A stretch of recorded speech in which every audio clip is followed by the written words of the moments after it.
Gaël. Allez, merci beaucoup pour ce petit cours d'histoire, très intéressant d'ailleurs.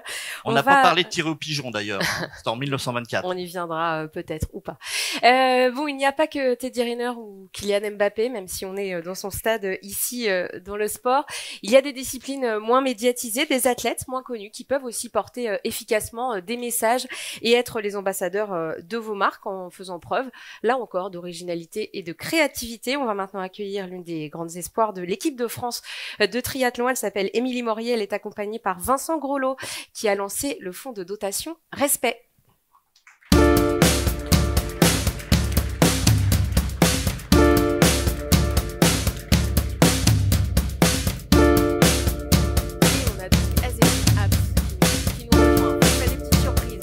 Pas aimer en régie, hein, je vous préviens Vincent, ils vont pas aimer. Mais il reste des sièges encore. Ouais, c'est parfait. Merci à tous les trois d'être avec nous. Avant de vous donner la parole, Vincent, si vous le voulez bien, on va regarder quelques images pour comprendre ce qu'est ce fonds de dotation Respect et on échangera ensemble juste après.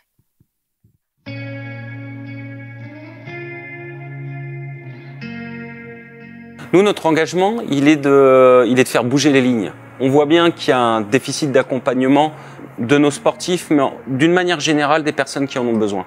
Et donc, on prend la parole sur le sujet pour essayer de faire en sorte que d'autres personnes, développent des projets comme le nôtre. On n'a pas le monopole de la bonne idée et loin de là. Et nous, ce qu'on veut, c'est pas qu'il y ait un énorme respect. On veut qu'il y ait des millions de respect. Vincent, ça a été ma rencontre, ça a été un déclic, ça a changé ma vie. Le fait d'intégrer le fonds, ça m'a vraiment permis de pouvoir me professionnaliser un petit peu plus, d'être vraiment suivi, d'être vraiment cadré, de faire des rencontres incroyables. Donc je pense à Émilie Morier, je pense à Charles Duboulot, et puis tout le staff qui est également à nos côtés au sein de la fondation. Et moi, c'est ce qui me manquait. Et ce côté partage, ça fait vraiment 3 mois, juste 3 mois que je le vis vraiment à 100%, et franchement, je kiffe, quoi.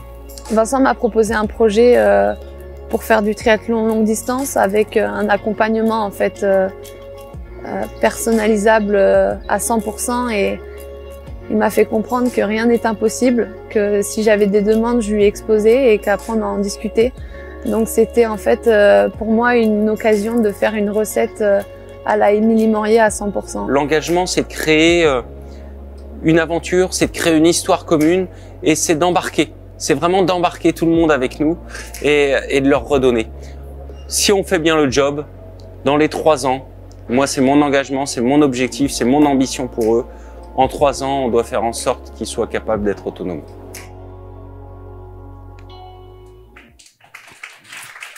Et on est ravis de les avoir à nos côtés tous les trois. Vincent Groslo, vous avez donc créé ce fonds de dotation Respect pour ces jeunes athlètes, ces jeunes sportifs. Comment vous y êtes pris ? Écoutez, tout s'est passé au démarrage de la crise en Ukraine l'année dernière, où ma femme me poussait à monter une fondation pour aider parce que nous on est chef d'entreprise dans les Côtes-d'Armor à Saint-Brieuc.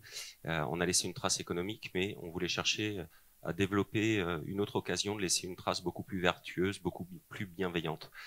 Et à l'époque, j'accompagnais déjà parce que je suis bénévole dans l'histoire. Un de mes amis alpinistes, qui est l'un des plus grands alpinistes, je dirais, du moment, Charles Duboulot, que vous avez sûrement entendu parler lors de son ascension l'année dernière de la voie Rolling Stones en solo, qui était une vraie première mondiale. Et je lui avais déjà trouvé quelques partenaires pour le structurer au mieux. Et l'un des partenaires avait une usine à Odessa en Ukraine, et donc arrive la crise, etc., etc. Sauf qu'aucune organisation, aucune ONG, pas les banques alimentaires, la Croix-Rouge, etc., ne nous permettait de nous adosser à eux pour pouvoir mettre en place le plan logistique qu'on voulait faire. Du coup, en 15 jours, on a monté cette fondation, qui est un fonds de dotation, qui a 3 objectifs: protéger la planète, accompagner dans l'humanitaire les populations qui en ont besoin, et puis accompagner aussi des sportifs de haut niveau, qui visent du coup les Jeux Olympiques, mais pas que, des championnats du monde, etc. Et l'idée, c'est de leur donner les conditions idéales pour pouvoir réaliser leur métier de sportif de haut niveau. Pour ça, il faut les apaiser. Il faut les apaiser financièrement en assurant leur quotidien, bien évidemment, et puis en leur permettant d'avoir une structure autour d'eux qui soit la plus globale possible. Donc, on met en place à la fois un dispositif je dirais, dédié à la performance sportive avec un sport scientist qui s'appelle Anaël Aubry, qui est toujours sport scientist de la Fédération française de triathlon, multi-championne du monde, etc. Émilie, quand elle était championne du monde avec l'équipe de France ou réserviste à Tokyo, eh bien le sport scientist c'était Anaël, c'est celui de la fondation. Et derrière, on a toute une batterie, je dirais, de personnes dédiées à l'entraînement spécifique, à la performance, à la préparation physique, au suivi médical, au suivi nutritionnel, et on fait du à la carte selon les besoins de l'athlète. Donc on a ce dispositif-là, on a un dispositif de communication pour professionnaliser l'image de nos athlètes au travers de l'animation des réseaux sociaux, au travers de la production de contenu photo, vidéo, au travers des relations presse, et ça c'est tout nouveau d'il y a 15 jours. Et l'idée c'est de travailler leur image pour la décorréler du simple spectre de la performance sportive et de montrer tout ce qu'ils valent à côté.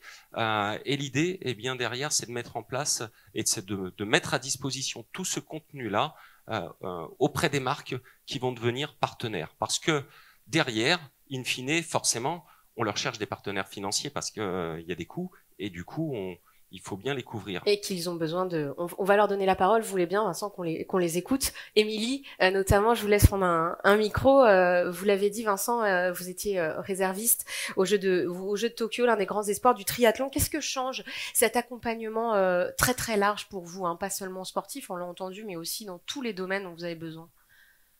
Oui, bonjour à tous. Moi, j'ai été réserviste donc à Tokyo, donc j'ai vécu... les Jeux pas comme un rêve mais comme un cauchemar, et il faut savoir qu'après ces Jeux il y a beaucoup de casse pour certains athlètes, et moi j'en fais partie.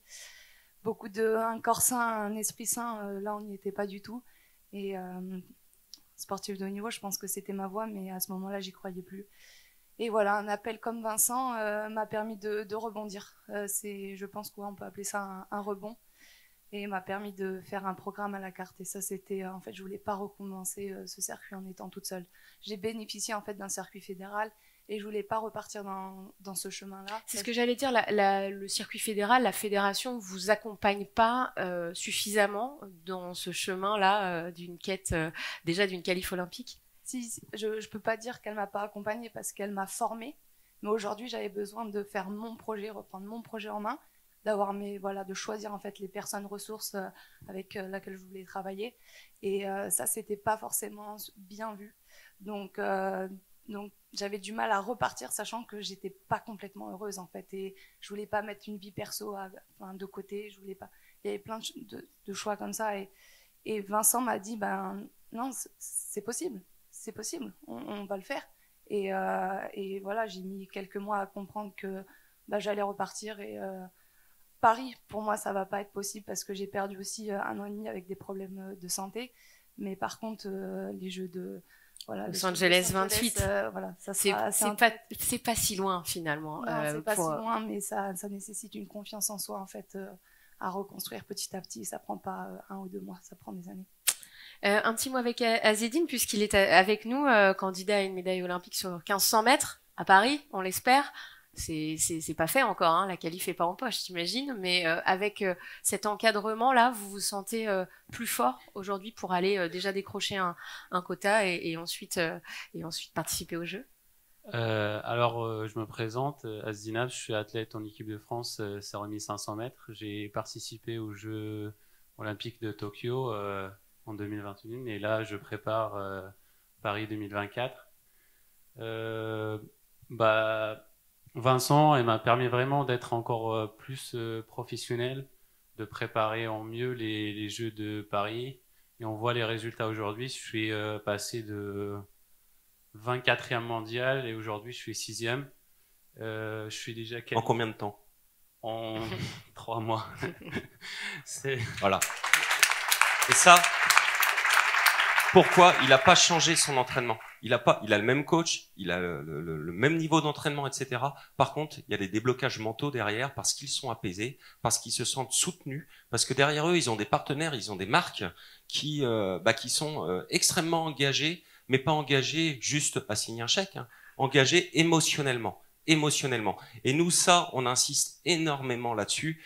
Et je te laisse la parole, mais en 3 mois, vous voyez bien qu'il y a une dimension, je dirais, psychologique, mentale, Ça libère, de confiance, et qui vient uniquement parce que des marques comme vous, eh bien, derrière, via la fondation, nous ont accompagnés et leur ont donné une énergie de dingue. Si on veut gagner à Paris l'année prochaine, on a besoin de ces énergies-là, on a besoin de rassembler et de se sentir véritablement soutenu au quotidien, pas par un chèque, mais par un partage d'émotions et d'objectifs. Vous aviez fini, Azedine? Euh, Oui. Alors, une petite question rapide de Bruno. Très rapide, hein, finalement, parce que donc parler justement des marques, les histoires devraient commencer dès aujourd'hui.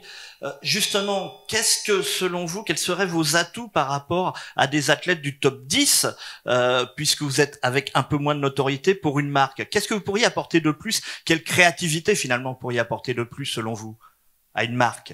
Alors moi, le fait d'être plus disponible, peut-être? Certes, mais surtout, nous, on a internalisé une prestation qui permet de redonner derrière aux marques du contenu photo, du contenu vidéo. Ils participent à des événements. Là, ils rentrent tous les deux d'un événement qu'on a organisé pour le Tour de France, enfin pas pour le Tour de France, mais pour le Tour d'en France. C'est une association humanitaire qui aide les enfants de la Lune. Et du coup, il y a beaucoup de marques qui se sont liées.